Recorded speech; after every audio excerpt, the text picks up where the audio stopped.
Deuteronomy 23:3 says, "An Ammonite or a Moabite shall not enter the assembly of the Lord. Even to the 10th generation, none of his descendants shall enter the assembly of the Lord forever."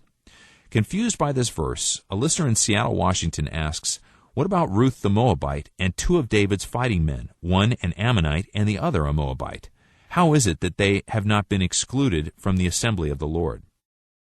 Well, let me say this idea that just because a man was an Israelite, that he was saved. He was only saved as he responded to the covenant that God had made with Moses concerning these people.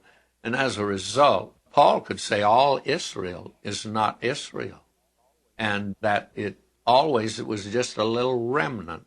God always had a remnant, never the whole nation. Now, not only that, but God was saving Gentiles. Now, you say, how did Ruth the Moabitess get in? Well, it's too bad that you don't have my book on Ruth, The Romance of Redemption. In that book, I go into this in a great deal of detail. Do you know how that a Gentile could be brought into Israel and a slave could be brought into Israel? And the way it was done was by paying a certain price, and the price was silver, and silver was the coin of redemption, and so much was paid. You and I do not know how much that Boaz paid out in order to get Ruth. Read the book again, and he says, "And Ruth the Moabitess I have bought to be my wife." He says, I bought her, and he paid a big price for her. Let me tell you why. Because a Moabite was shut out. And she's a lovely person, but the law surely shut her out.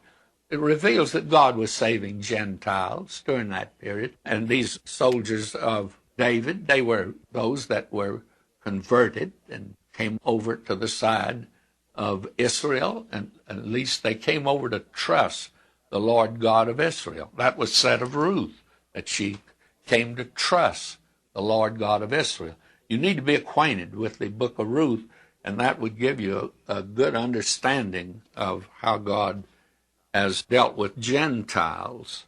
And you have another book that tells a great deal about it, and that is the book of Esther. God has been in the business of saving Gentiles down through the years. He didn't entirely forget us, I can tell you that.